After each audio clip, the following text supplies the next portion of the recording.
ஓம் ஸ்ரீ குருப்யோ நம. ஸ்ரீ மகாபரிவாஜரணம் மகாபரிவாஜரணம் மகாபரிவாஜரணம். இன்னைக்கு தெய்வத்தின் குரல் பாகம் 5ல் குரு என்ற தலைப்பில் பெரியவா சொல்கிறத மேலே வாசிக்கிறேன். இது பக்கம் 130லேருந்து ஆரம்பிக்கிறது. அடுத்த தலைப்பு திருவெக்கா பெருமாளின் பெருமை. திருவெக்கா மாதிரியே திருத்தன்கா என்றும் 14ல் இன்னொன்று இருக்கிறது. வெக்கா தன்கா என்றால் முறையே வெம்மையான காடு என்றும் தன்மையான காடு என்றும் அர்த்தம். ஆதியில் காடுகளில் ரிஷிகள் பூஜை பண்ணி கொண்டிருந்த இடங்கள் தான் அப்புறம் நாம் பார்க்கிற க்ஷேத்திரங்களாக ஆனதால் காடு என்று அவற்றில் பலவற்றின் பெயர் இருக்கிறது. திருவானைக்கா, திருக்கோடிக்கா, திருவேற்காடு, திருமறைக்காடு, வேதாரண்யம் இப்படி. தன்காவை தூப்பூல் என்பார்கள். தூய புல்லான தர்பை வளரும் இடம். வடகலை ஆச்சாரிய புருஷரான வேதாந்த தேசிகரின் ஜென்மஸ்தலம் அதுதான். தன்காவுக்கு இப்படி பெருமை என்றால் நம்முடைய கதைக்கார ஆழ்வார் சம்பந்தப்பட்ட வெக்காவில் தான் அதன் புஷ்கரணியில், அதாவது திருக்குளம் என்கிற பொய்கையில் ஆழ்வார்களில் முதல்வராக இருக்கப்பட்ட பொய்கை ஆழ்வார் அவதாரம் செய்திருக்கிறார். அங்கேதான் எதோத்காரியாக பகவான் இருப்பது.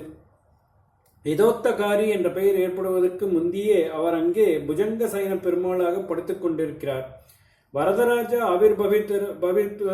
ஆவிர்பவித்ததற்கு முந்தியே இருப்பவர் இவர். ஏனென்றால் பிரம்மா ஒரு யாகம் பண்ணி அதில் வரம் தர வந்தவர்தான் வரதராஜா. அந்த யாகம் பண்ணும்போது பிரம்மாவுக்கும் சரஸ்வதிக்கும் மனஸ்தாபம்.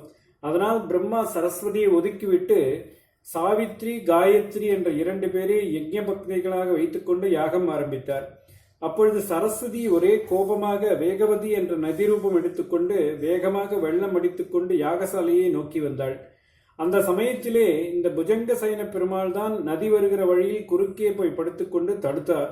யஜ்யமும் பூர்த்தியாகி பிரம்மாவுக்கு மாத்திரமில்லாமல் எல்லா ஜனங்களுக்கும் எல்லா காலத்திலும் வரம் கொடுப்பதற்காக வரதராஜா தோன்றி கோவில் கொண்டார். நம்முடைய கதையில் வரும் ஆழ்வாரான திருமஷைக்காரர் காஞ்சிபுரத்தில் இந்த புஜங்க சைனர் ஆலயத்திலோ அல்லது அதை ஒட்டினார் போலவோ தான் வசித்து வந்தார். அப்போதுதான் அவர் பெருமாளை தாம் சொன்னபடி செய்ய வைத்து இதோத்தகாரியாக்கியது. வரதராஜா உட்பட காஞ்சிபுரத்தில் உள்ள பெருமாள்களில் பெரும்பாலும் எல்லோரும் நின்ற திருக்கோலம்தான். இருந்த திருக்கோலம் என்பதாக உட்கார்ந்த நிலையில் 1-2 பெருமாள் இருக்கலாம். திருவெக்காக்காரரோ கிடந்த திருக்கோலம், அதாவது ஸ்ரீ ரங்கநாதர், பத்மநாப சுவாமி, சாரங்கபாணி பெருமாள் ஆகியவர்களைப் போல பள்ளி கொண்டிருப்பவர். இவரை பற்றி ஒன்று குறிப்பிட்டு பெருமையாக சொல்வார்கள். என்னவென்றால், எந்த க்ஷேத்திரத்தில் உள்ள சயனக்கோல பெருமாள் ஆனாலும் சரி, அவருடைய சரீரம் மல்லாக்க, அதாவது மல்லாந்து படுத்திருந்தாலும் சிரசையும் அந்தப்படியே வைத்து ஆகாசத்தை பார்த்து கொண்டிருக்க மாட்டார். முகமண்டலத்தை சந்நிதி பக்கம் கொஞ்சமாவது திருப்பி பக்த ஜனங்களை கடாட்சித்து கொண்டுதான் இருப்பார். ஸ்ரீரங்கநாதர் தெற்கு பார்த்த திருமுக மண்டலத்தோடு மேற்கு பக்கம் சிரசை வைத்துக்கொண்டு கிழக்கே பாதத்தை நீட்டிக் கொண்டிருப்பவர். நாம் அவருடைய சந்நிதிக்கு எதிரே நின்று பார்க்கும்போது நமக்கு இடக்கை பக்கம் அவருடைய சிரசும் வலக்கை பக்கம் பாதமுமாக இருப்பார். திருவனந்தபுரத்தில் பத்மநாப சுவாமி கிழக்கு பார்த்த திருமுக மண்டலத்தோடு இருக்கிறார். அவர் தெற்கே சிரசும் வடக்கே பாதமுமாக சயனித்துக் கொண்டிருப்பதால் அவரையும் நாம் எதிரே இருந்து பார்க்கும்போது நமக்கு இடப்பக்கம்தான் சிரஸ், வலப்பக்கம்தான் பாதம் என்றிருக்கும். கும்பகோணத்தில் 6ஆம் என்கிற சாரங்கபாணியும் அப்படித்தான் இருக்கிறார். திருவெக்காவில் மாத்திரம் எப்படி இருக்கிறார் என்றால், பெருமாள் தெற்கு வடக்காக சிரஸ் பாதங்களை வைத்து சயனித்திருந்தாலும் சந்நிதி மேற்கு பார்த்தது, அதாவது அவருடைய திருமுக மண்டலம் மேற்கு பார்க்கிறது. இதனால் என்னவாகிறது என்றால், நாம் அவருக்கு எதிரே நின்று தரிசிக்கும் போது நம்முடைய வலக்கை பக்கம் அவர் சிரசும் இடக்கை பக்கம் பாதமும் இருக்கின்றன.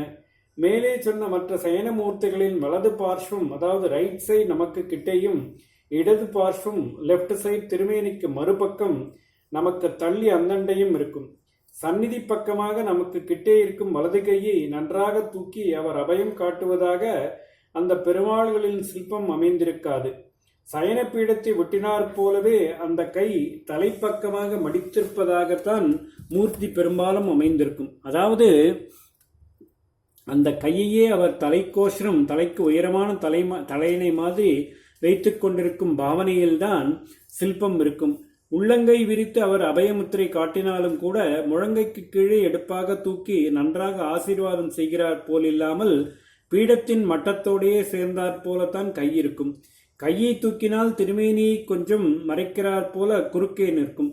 கற்பூரம் காட்டும்போது அதன் நிழல் திருமேனி மேல் விழும் என்பது காரணமாயிருக்கலாம். அதோடு கூட அரிசாண்டலாக குறுக்கு வாட்டமாக சயனமூர்த்தியை பெருசாக சிற்பத்தில் வடிக்கிற போது முன்னங்கையை தூக்கினாற் போல பண்ணுவதில் சிரமங்கள் உண்டு. ஆனால் திருவிக்காவில் சுவாமி மற்ற சயனமூர்த்திகளைப் போல் இல்லாமல் வித்தியாசமாக தெற்கே சிரஸ் வடக்கே பாதம், ஆனால் மேற்கு பார்த்து திருமுக மண்டலம் என்று இருப்பதால் எல்லாம் மாறிப்போகின்றன. எதிரே சந்நிதியில் நின்று தரிசிக்கும் போது அவருடைய இடது பார்ஸ்வம் நமக்கு கிட்டேயும் வலது பார்ஸ்வம் அந்தண்டையுமாக இருக்கின்றன. அதாவது அவரது இடது கை நமக்கு கிட்டேயும் வலது கை அபயமுத்திரை காட்டக்கூடிய வலது கை திருமேனிக்கு மறுபுறமாக இருக்கும். இங்கே சுவாமி வலது கையை தலைக்கோசன் மாதிரி வைத்துக் கொண்டாரானால் முகத்தை அந்த கை பக்கமாக சாய்க்க நேர்ந்து அவர் சந்நிதியை பார்க்கிறதற்கு பதில் பின் சுவரை பார்ப்பதாகிவிடும். அதனால் இங்கே பெருமாள் மூர்த்தி அப்படி இல்லை. இடது பக்கமாக சந்நிதியில் நிற்கிற நம்மை பார்க்கிறார் போலவே அவர் முகத்தை சாய்த்தபடி சயனித்துக் கொண்டிருக்கிறார். இந்த விதமான அமைப்பில் என்ன விசேஷம் என்றால், நம் பார்வையில் அவருடைய திருமேனிக்கு மறுபுறம் இருக்கும் வலது கையை அவர் நன்றாக தூக்கி அபயம் சாதித்தாலும் அது நமக்கும் பிம்பத்துக்கும் குறுக்கே வந்து மறைக்காது. வலது கை திருமேனிக்கு மறுபக்கம் போய் பிம்பத்தின் அந்த மறுபக்கம் பின்சுவரை ஒட்டினாற் போல போய்விடுவதால் அந்த கையை தூக்கி வைத்து சிற்பம் பண்ணுவதிலும் சிரமம் இல்லை. இந்த காரணங்களினால் முன்னே சொன்ன சயனமூர்த்திகளுக்கெல்லாம் வித்தியாசமாக இந்த யதோத்தகாரி நமக்கெல்லாம் நன்றாக வலது கையை உயர்த்தி அபயம் சாதித்தபடி சயனித்துக் கொண்டிருக்கிறார். ஓம் ஸ்ரீ குருப்யோ நமஹ. ஸ்ரீ மகாபரிவாச்சரணம் மகாபரிவாச்சரணம் மகாபரிவாச்சரணம்.